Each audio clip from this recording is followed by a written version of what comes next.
नमस्कार दोस्तों, मैं आज आप सभी के लिए इस एपिसोड में स्वागत करता हूं कि आप सभी को इस वीडियो के मुताबिक बहुत अच्छा से आपको समझाने की डिस्कस करूंगा। दोस्तों, अगर वीडियो आपको पसंद आई तो अभी आप वीडियो को लाइक और शेयर सब्सक्राइब करना मत भूलिएगा। तो चलते अपने नेक्स्ट क्वेश्चन की तरफ। क्वेश्चन हमारा टॉपिक से पहले देख लेते हैं। संविधान की प्रस्तावना। वीडियो में हमारा संविधान की प्रस्तावना बहुत इंपॉर्टेंट क्वेश्चन है, टॉप वीवीआई इंपॉर्टेंट क्वेश्चन, जो हमारा पार्ट नंबर 2 है। अगर पार्ट नंबर 1 नहीं देखे हैं तो आपको डिस्क्रिप्शन में लिंक दिया जाएगा, उस डिस्क्रिप्शन में जाकर पार्ट नंबर 1 देख सकते हैं कि जो आपके लिए बहुत बढ़िया से अंडरस्टैंड किया गया है। ठीक है ना। अब चलते हैं नेक्स्ट क्वेश्चन की तरफ। क्वेश्चन नंबर 1 हमारे कर है, संविधान की प्रस्तावना में प्रयुक्त शब्द यूलर का अर्थ क्या होता है। मतलब संविधान की प्रस्तावना में एक्स यूलर जो लिखा हुआ है उसकी प्रस्तावना के लिए मतलब उसका अर्थ क्या होता है। ठीक है ना। तो हमारा ऑप्शन ए करे, सभी नागरिकों को धर्म एवं उपासना की स्वतंत्रता। और ऑप्शन नंबर बी का रहा है एक स्वरवाद। और ऑप्शन नंबर सी का रहा है बहुदेववाद। और ऑप्शन नंबर डी का रहा है सभी धर्मों की स्वीकृत। मतलब हमारा 1 का राइट हमारा आंसर ए हो जाएगा, यानी करे सभी नागरिकों को धर्म और उपासना की स्वतंत्रता मिलनी चाहिए। ये हमारा सेक्युलर का अर्थ होता है। क्या होता है सेक्युलर का, यही हमारा ऑप्शन नंबर ए राइट हमारा आंसर हो जाएगा। अब चलते हैं नेक्स्ट क्वेश्चन की तरफ। नेक्स्ट क्वेश्चन कर रहे हैं, शब्द धर्मनिरपेक्ष भारत के संविधान की प्रस्तावना में जोड़ा गया था, इसके विषय में निम्नलिखित में से कथनों में से कौन सा सही है। मतलब ये कह रहा है शब्द जो धर्मनिरपेक्ष में भारत के संविधान में जो प्रस्तावना में जोड़ा गया है धर्मनिरपेक्ष के बारे में, उसका सही कथन क्या है। तो हमारा ऑप्शन ए कह रहा है इसका मतलब कब जोड़ा गया था, यह वर्ष 1976 में जोड़ा गया। ठीक है ना। और ऑप्शन नंबर बी कह रहा है मतलब यह 44वें संविधान संशोधन द्वारा जोड़ा गया है। या ऑप्शन नंबर सी कह रहा है अब क्वेश्चन नंबर 42 ऑप्शन नंबर हमारा यहाँ पे सी कर रहा है, ऑप्शन नंबर सी करे यह 42वें संविधान संशोधन में जोड़ा गया था। और ऑप्शन नंबर डी करे यह मूल प्रस्तावना में था, ये डायरेक्ट था कि जोड़ा गया। तो हमारा इसका देख लेते हैं आंसर है हमारा दोस्तों 2 होगा, क्योंकि ये शब्द धर्मनिरपेक्ष जो है ना भारत के संविधान में के कब जोड़ा गया, तो हमारा 1976 में ये जोड़ा गया था। किसके संविधान संशोधन में जोड़ा गया, तो 42वें संविधान संशोधन के में जोड़ा गया था शब्द धर्मनिरपेक्ष का। और क्वेश्चन नंबर हमारा 3 का रहा है, भारतीय संविधान की प्रस्तावना में लिखित मतलब ये लिखित है कि हम भारत के लोग we the people of India से क्या हमारा अर्थ निकलता है, इसका अर्थ क्या निकलता है। तो हमारा ऑप्शन ए का रहा भारतीय गणराज्य का जनता में निहित होता है। और ऑप्शन नंबर बी का रहा है मेरे संविधान का निर्माण या भारत की जनता द्वारा हुआ है, भारत का जनता द्वारा हुआ है। और ऑप्शन नंबर सी का रहा है संविधान निर्माण भारत की जनता का प्रतिनिधित्व करते हैं। और ऑप्शन नंबर डी का रहा है भारत का संविधान भारत की जनता की सहमति पर आधारित है। कि हमारा ऑप्शन नंबर बी हमारा राइट आंसर, जो संविधान के निर्माण भारत के जनता के द्वारा हुआ है, यही हमारा स्पष्ट करता है जो हमारा हम भारत के लोग प्रस्तावना के फर्स्ट ऑफ ऑल हमारा जो टॉपिक अगर। और क्वेश्चन नंबर 4 का रहा है हमारा, क्वेश्चन नंबर 4 का रहा है मतलब समाजवाद का अर्थ क्या होता है। तो सामाजिक नियंत्रण। या ऑप्शन नंबर बी का रहा है हमारा राष्ट्रीयकरण। और ऑप्शन नंबर सी का रहा है सामाजिक न्याय। और ऑप्शन नंबर डी का रहा है सामाजिक कल्याण। तो हमारा 4 का राइट हमारा आंसर क्या हो जाएगा, जो सामाजिक न्याय है ना, ये हमारा समाजवाद का अर्थ निकलता है क्या चीज में, प्रस्तावना में। ठीक है ना। और क्वेश्चन नंबर देख लेते हैं 5 नंबर। क्वेश्चन नंबर 5 हमारे का रहा है 42वें संविधान संशोधन द्वारा प्रस्तावना में निम्नलिखित में से कौन सा शब्द जोड़ा गया है। तो कौन सा शब्द जोड़ा गया है, तो ऑप्शन नंबर ए का रहा है लोकतांत्रिक। और ऑप्शन नंबर बी का रहा है न्याय।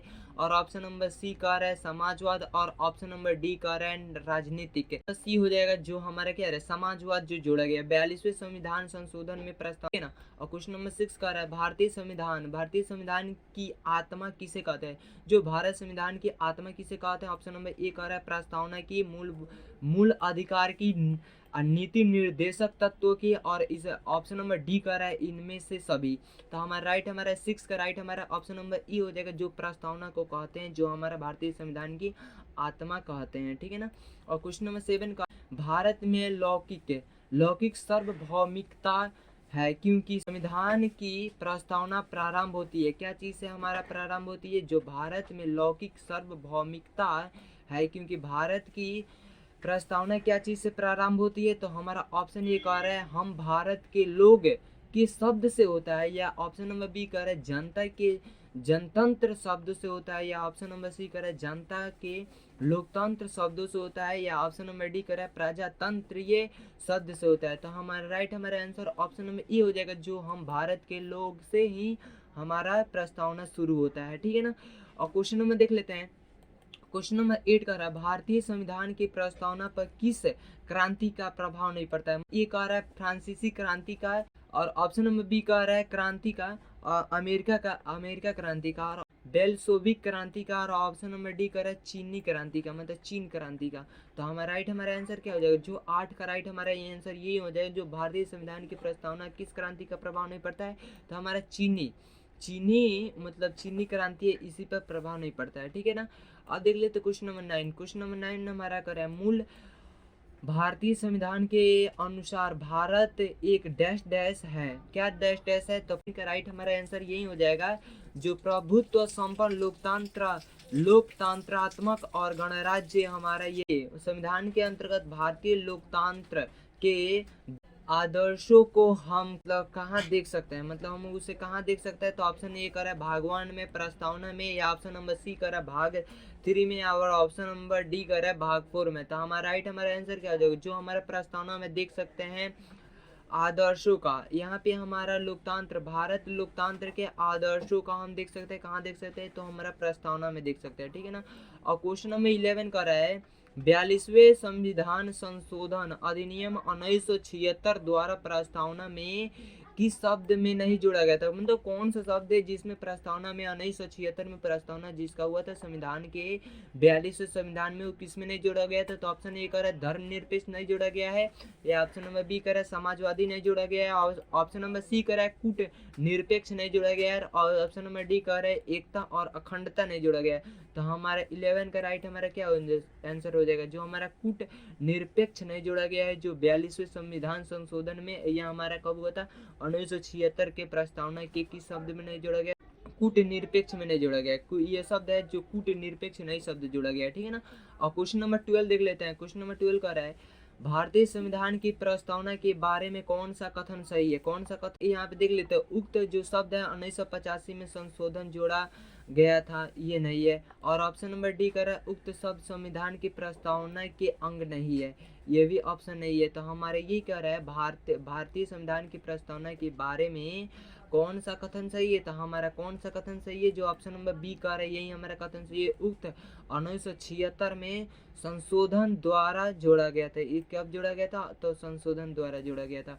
और देख लेते क्वेश्चन नंबर 13 देख लेते हैं। भारतीय संविधान ने किस प्रकार के लोकतंत्र को अपनाया, किस प्रकार का लोकतंत्र को अपनाया, तो ऑप्शन ए कह रहा है संवैधानिक राजतंत्र को अपनाया, वंशानुगत लोकतंत्र को अपनाया, या लोकतांत्रिक राजतंत्र को अपनाया। ऑप्शन नंबर डी कर रहा है लोकतांत्रिक गणतंत्र को अपनाया। तो हमारा ऑप्शन का राइट हमारा आंसर डी हो जाएगा, जो हमारा क्या कर रहा है लोकतांत्रिक और गणतंत्र को अपनाया गया संविधान के, मतलब भारतीय संविधान के किस प्रकार के लोकतंत्र को अपनाया गया, तो लोकतांत्रिक गणतंत्र का अपनाया गया, ठीक है ना।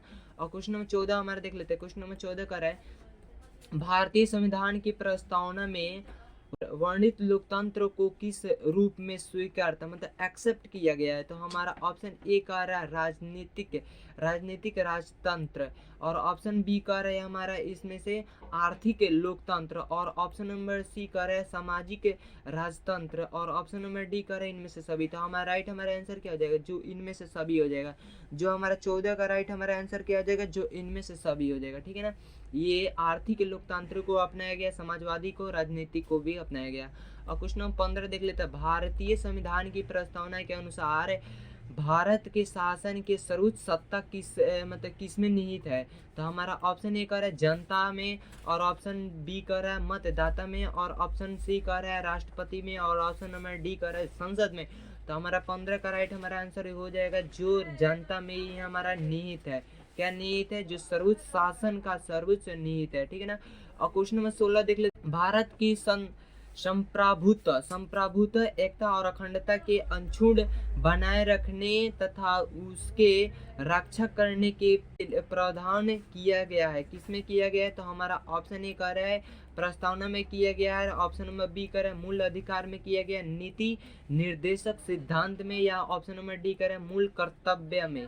तो हमारा ऑप्शन यही हमारा 16 का राइट हमारा आंसर जो हो जाएगा, जो प्रस्तावना में किया गया है। संप्रभुत्व किया गया, एकता और अखंडता अछूंडता के बनाए रखने का, यही हमारा रक्षा के लिए प्रबंध किया गया है। किसमें? यही हमारा प्रस्तावना में किया गया है, ठीक है ना। और क्वेश्चन नंबर देख लेते हैं 17। क्वेश्चन नंबर 17 करे संविधान सभा में प्रस्तुत उद्देश्य प्रस्ताव में अभिव्यक्त विचार को भारतीय संविधान ने किस भाग में पूर्णतः शामिल किया गया? किस भाग में पूर्णतः शामिल किया गया? तो ऑप्शन ए कर प्रस्तावना में, ऑप्शन बी कर मौलिक अधिकार में, ऑप्शन सी कर राज्य की नीति निर्देशक तत्वों की, और ऑप्शन नंबर डी कर मूल कर्तव्य की।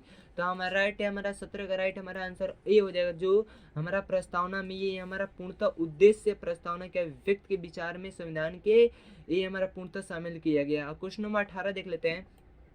क्वेश्चन नंबर 18 कर रहा है भारतीय संविधान की प्रस्तावना से क्या स्पष्ट नहीं होता है? क्या स्पष्ट नहीं होता है? तो हमारा ऑप्शन सी नहीं स्पष्ट होता है, जो संविधान को लागू करने की तिथि, संविधान को लागू करने की तिथि का यही हमारा अस्पष्ट नहीं होता है। ऑप्शन ए कह रहा है यहाँ पे संविधान का स्रोत ये तो होता ही है, शासन के ध्येयों का विवरण होता है, ये तो स्पष्ट हो रहा है। ऑप्शन नंबर डी कह रहा है संविधान को अंगीकृत अधिनियमित और आत्म अप्रतित करना की तिथि नहीं होती, ये सब होती है, ठीक है ना। और देख लेते क्वेश्चन नंबर 19। क्वेश्चन नंबर 19 का है निम्नलिखित में से किन उद्देश्यों को भारतीय संविधान नहीं करता? मतलब ये कर उद्देश्यों को, मतलब निम्नलिखित में से किन शब्दों को, तो किस वाक्यों को, उद्देश्यों को संविधान के उद्देशित नहीं करता है, यह उल्लेख नहीं करती है।